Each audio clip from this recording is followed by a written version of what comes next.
since it's mostly psychological, what I think only makes sense is to address it from a physical and mental standpoint in terms of how you're going to try to train your killer instinct and make it better.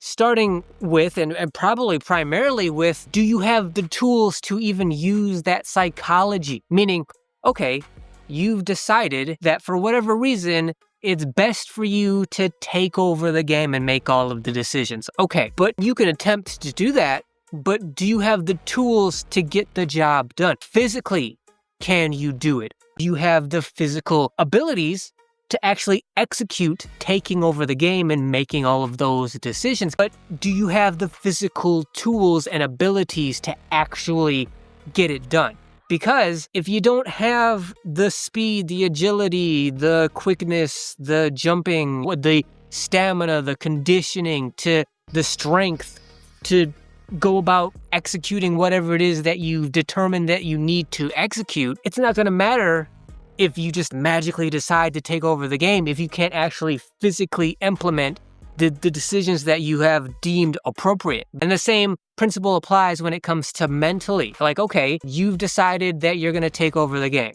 And maybe you even have the physical tools to get it done. But do you know how? Like, do you have a game plan? Do you have a strategy? Do you know how to strategize against the other team, especially since you're going to do it by yourself because you're the one making all of the decisions?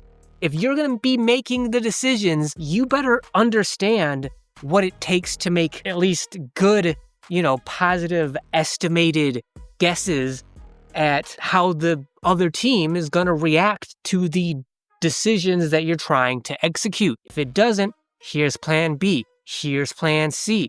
If you don't have that kind of mental fortitude yet, then you deciding that you're going to take over the game and be the man and the hero, it's probably not going to happen if you don't know how to execute whatever it is you're trying to execute. Like, do you have the ability to plan how you're going to actually execute getting to that 3-point shot that you can physically make? But if you can't get to your spot that you need to get to in order to execute it because you don't know how to get there because you don't have a game plan or a strategy to get there and execute, then your decision to take over the game doesn't really matter. Do you see what I mean by when you decide to try to develop that killer instinct? It's a long, arduous process because you have to learn and develop not only the physical aspect of the game, but the mental aspect of the game, and then learn from experience when you should turn on and try to use and flex that killer instinct